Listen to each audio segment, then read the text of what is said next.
file, new, and then project. File, new, and you have to select this project option.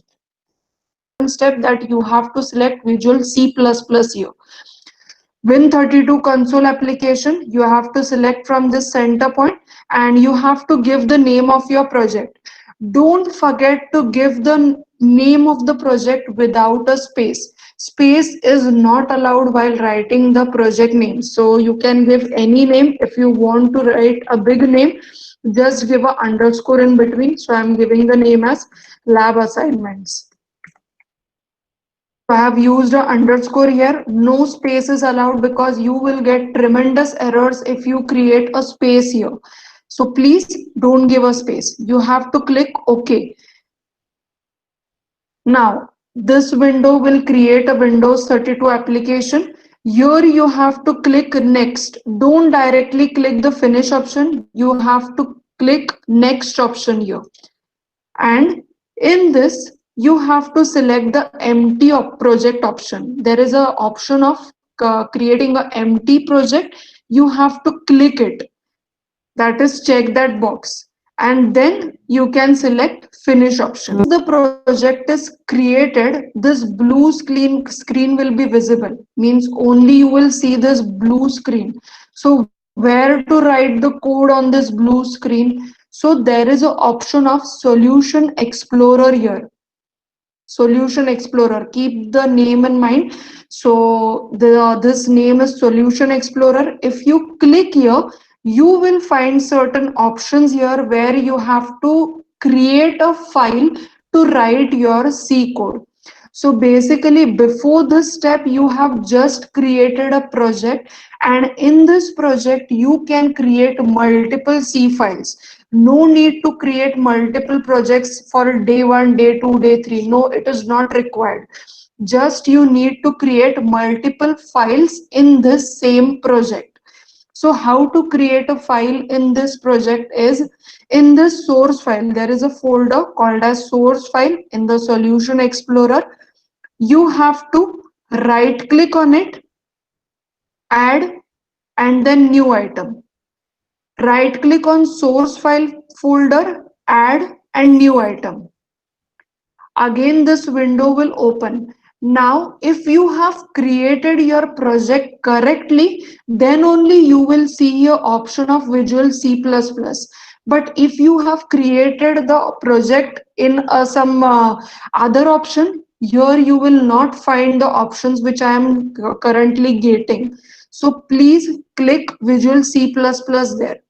Now, in this, you have to click CPP file. You have to select C++ file. I know we are writing C file or C code, but this CPP file we have to choose, and we have to give the name of my file, whatever it is. You can give program1, you can write addition, you can give any name of your choice.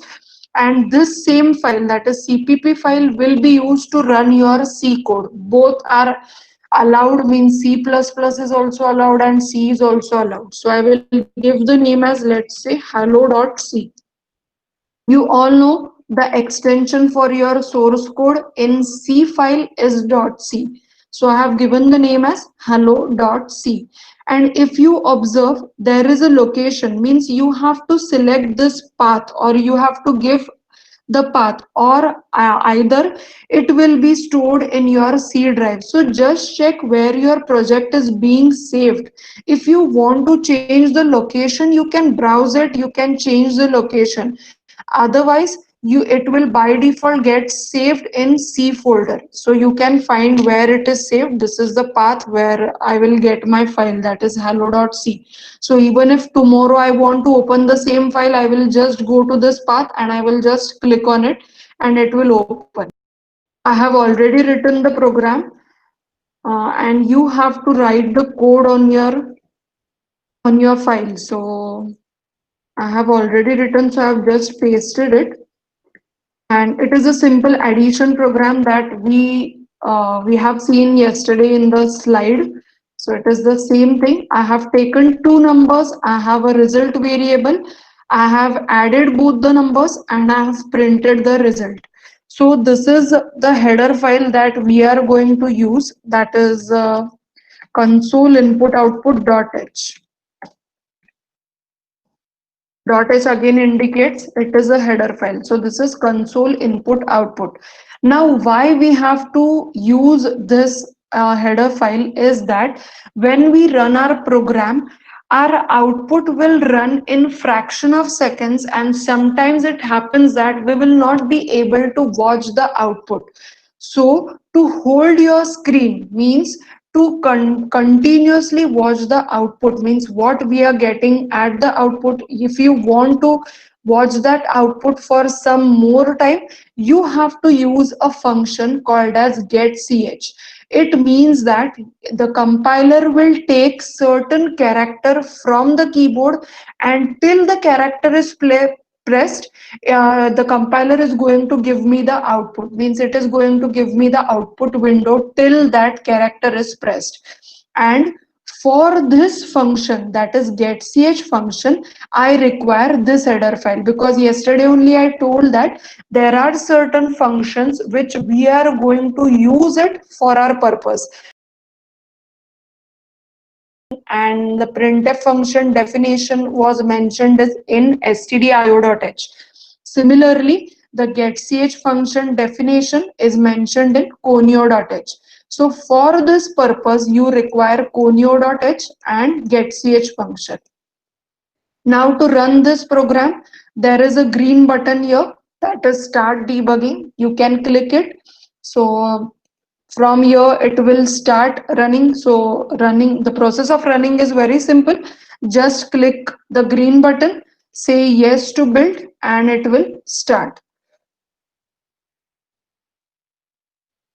First time if you are running it on your system, it might take some time to run your code for only the first time.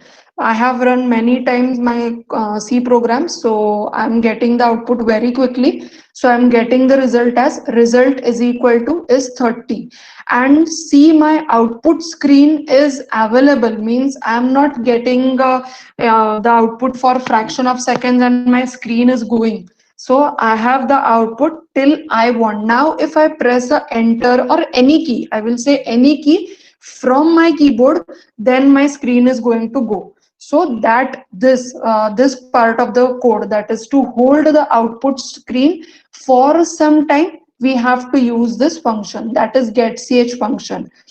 So just tell me whether the creation of this project and creation of this file is clear to everyone, because this is how you have to run your codes.